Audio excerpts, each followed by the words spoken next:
నమస్తే, welcome to our channel. నేను పద్మిని. ప్రస్తుతంతో పాటు ప్రముఖ ఆధ్యాత్మికవేత్త, ప్రముఖ న్యూమరాలజిస్ట్, లక్ష్మీ నరసింహస్వామి ఉపాసకురాలు శ్రీమతి స్రవంతి గారు మనతో పాటు ఉన్నారు. మాట్లాడదాం. నమస్తే అక్క.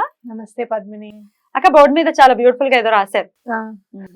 ఏం రాశారు అన్న దాన్ని మాట్లాడటం కంటే ముందు రైటింగ్ బాగుంటుంది. Thank you. Me writing very beautiful, just like you. So writing ని బట్టి మన మన హార్ట్ ని చెప్తారు అని అంటుంటారు కాలిగ్రఫీ. అంటే మన ఆలోచనలు ఎలా ఉంటాయి అనేది చెప్పచ్చు. కానీ మరి ఇప్పుడు డాక్టర్స్ రైటింగ్ చూస్తే, డాక్టర్స్ రైటింగ్ అంతా ఎలా ఉంటుంది? వాళ్ళు చెప్పింది మనం అర్థం చేసుకోవాలి అని ప్రతి డాక్టర్ అనుకుంటారు. రాసింది మనం అర్థం చేసుకోవాలి అంటే వాళ్ళు చెప్పింది ఒకటేసారి చెప్తారు, అది ఒకటేసారి క్యాచ్ చేయాలనేది ప్రతి డాక్టర్ కి ఉంటుంది. సో ఆ రైటింగ్ కూడా అలానే వస్తుంది. అందరు డాక్టర్స్ అలానే ఉంటుంది ఇంచుమించు. ఇక కోడి గెలికేస్తే ఏంటి అక్క అర్థం? పిచ్చి రైటింగ్స్ ఉంటాయి కదా, వాళ్ళు తొందరగా అర్థం కాదు కానీ ఆ విషయం వాళ్ళకి అర్థం కాదు. ట్రిక్కీగా ఉంది అంతే కదా. అక్క దీని గురించి మీరు వివరంగా ఒకసారి మాట్లాడారు. మనం కొన్ని తీసుకుందాం, కొన్ని ఫొటోస్ ఏమైనా తీసుకుందాం, లేకపోతే ఒక పని చేద్దాం. మన ఆడియన్సే నా వాట్సాప్ నంబర్ ఉంది కదా, నా ఫోన్ ఇప్పుడు డిస్ప్లే అవుతుంది కదా, ఆ నంబర్ కి వాట్సాప్ లో మీ రైటింగ్ చక్కగా ఒక పారాగ్రాఫ్ ఏదైనా రాయండి. ఏం రాయమంటారు? ఏదైనా వాళ్ళకి నచ్చింది రాయమని చెప్పాం. నచ్చింది ఓకే, మీ ఇష్టం. ఏదో ఒకటి, ఒక 4 to 5 లైన్స్. మీరు ఎలా రాస్తారో అలా రాసేసేయండి. మళ్ళీ దీనికోసం అందంగా రాయడం అట్లా అని కాదు, జనరల్ గా మీరు ఎలా రాస్తారు అనేది రాసేసేయండి. రాసేసి నాకు వాట్సాప్ లో పెట్టండి. నేను ఆ ఫొటోస్ తీసుకుని ఫొటోస్ చూపించి మీరేంటి మీరు ఎట్లా మార్చుకోవాలి, ఒకవేళ మార్చుకోవాల్సిన అవసరం ఉంటే, అందంగా ఉంటే గనక ఏంటి, ఇవన్నీ కూడా ఒకసారి చెప్పిస్తాను. డీల్ హ్యాపీ చేద్దాం. రైట్, ఇదేంటక్క ఇవాళ ఏం మాట్లాడుకుంటున్నాం? మనం జనరల్ గా ఏ పని అయినా కూడా ఆటంకాలు లేకుండా అవ్వాలి అని, అలాగే వెళ్ళిన పని చక్కగా అయిపోవాలని చెప్పి ఇంటికి రాగానే మా అత్తయ్య అడుగుతుంది కాయా పండా అని, పని అయిందా లేదా అనేది అనమాట. అలా ప్రతిదీ అవ్వాలి, మనం సక్సెస్ అనేది మన వెంట ఉండాలి అని కనుక మనం అనుకుంటే గనక మనం చేసే పని, బయటికి వెళ్ళేటప్పుడు మనం చేసే పని కూడా చాలా ఇంపార్టెంట్ అనమాట. కాబట్టి మనం ఏం చెయ్యాలి అని అనుకుంటే కనుక మండే నుంచి స్టార్ట్ చేద్దాం. ఓకే, మిగతా అన్ని కూడా ఇంచుమించు ఐటమ్స్ ఒకటి డిఫరెంట్ కానీ చేసే పని ఒకటే. మండే ఒకటి చాలా డిఫరెంట్ గా ఉంటుంది.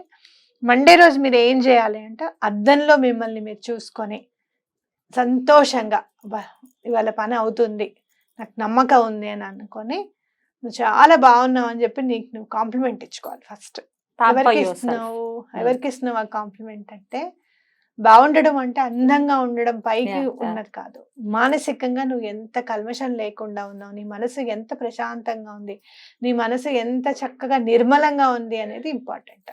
ఆ నిర్మలమైన మనస్సుకి, ఆ నిర్మలమైన జ్యోతికి నువ్వు దండం పెట్టుకున్నావు, బాగుంది అని దానికి చెప్పావన్నమాట. అలా మండే రోజు మిర్రర్ లో చూసుకొని బయటకు వెళ్ళండి. అంటే పని మీద బయటకు వెళ్ళేటప్పుడు, ఏ పని అయినా, ఇప్పుడు ఆఫీస్కి వెళ్తారు, ఆఫీస్ కి వెళ్లే వాళ్ళకి కూడా ఇవి చేయొచ్చు. ఇదే అలవాటు చేయాలి. ఏ పనైనా ఆఫీస్కి వెళ్ళి మనం చక్కగా ఆఫీస్ లో పనులన్నీ అవ్వాలి కదా, అక్కడ ఏం ఆటంకాలు ఉండకూడదు కదా మనకి, అవునా కాదా?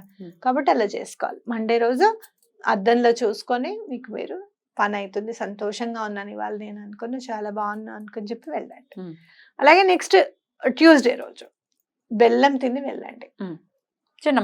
చిన్న ముక్క బెల్లం తిని వెళ్ళాలన్నమాట. అలాగే వెడ్నెస్డే బుధవారం నాడు ధనియాలు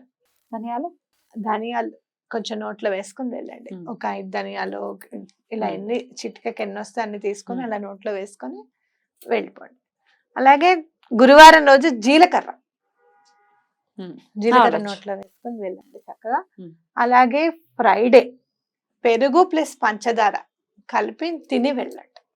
ఓకే, మరి పెరుగు తినని వాళ్ళు ఏం చేయాలి అని అడుగుతారు, మీరు పెరుగు తినవండి అని అంటారు, కొంచెం పాలల్లో పంచదార వేసుకొని తినండి. పాలు కూడా తాగమని. వైట్ వేవి, ఇప్పుడు మా ఆయన ఉన్నాడు, వైట్ వేవి దగ్గర రానివాడు, సంతోషం. పంచదార నోట్లో వేసుకోండి. పంచదార రానిస్తారు, పంచదార నేను ఓకే, వైట్ కి ప్రాబ్లం లేదు. సో పంచదార ఒక్కటే వేసుకుని వెళ్ళచ్చు.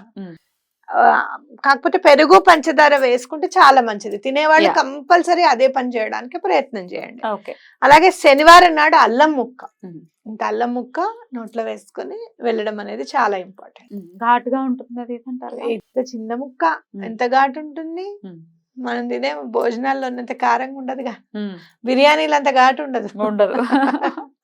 అల్లం. అట్లాగే ఆదివారం నాడు తమలపాకు, మనం చక్కగా శుక్రవారం నాడు తమలపాకులు హారతిచ్చుకుంటాం కదా, దాచుకోవచ్చా? అవి స్వామివారికి సమర్పించినట్టే. మిగతా రెండో మూడో తెచ్చుకొని పెట్టుకుంటే ఆ తమలపాకు అనేది ఇంటిని పాది ఆదివారం నాడు తినడం అనేది పెట్టుకుంటే సరిపోతుంది. రైట్, ఇలా చెయ్యాలి మొత్తం వీక్ అంతా కూడా. వీక్ అంతా అయితే ఆదివారం మీకు కొంచెం టైం ఉంటుంది కాబట్టి అమ్మవారికి మనం తాంబూలం ఎలా తయారు చేయాలనేది చూపించాను నేను. అది చక్కగా కొంచెం పొడి వేసి అమ్మవారికి సమర్పించి, అది ఇంటిలిపాది ఒక్కొక్క ఆకులు మళ్ళీ ఆ పొడి కొంచెం కొంచెం కొంచెంగా వేసుకొని ఉంటే నలుగురు లేకపోతే ముగ్గురు అది తింటాం చాలా మంచిది అనమాట. అమ్మవారి దగ్గర పెట్టిన తమలపాకులు గనక తింటే జ్ఞానం అనేది వస్తుంది అనేది మనందరికి మూక పంచశతి కథ తెలుసున్నదే కదా. అలా అందుకని అమ్మవారికి పెట్టిన తాంబూలాన్ని స్వీకరించడం అనేది పెట్టుకోండి, అలవాటుగా పెట్టుకోండి. ఇప్పుడు తప్పకుండా ఇవన్నీ కూడా చేయండి. ఎటువంటి పరిస్థితుల్లోనూ వితిన్ 1 month మీరు చేసే పనుల్లో ఆటంకాలు ఉండడము, ముందుకు వెళ్ళి కొంచెం వెళ్ళి ఆగిపోవడం, ఇలాంటివన్నీ కూడా తగ్గిపోతాయి అన్నమాట.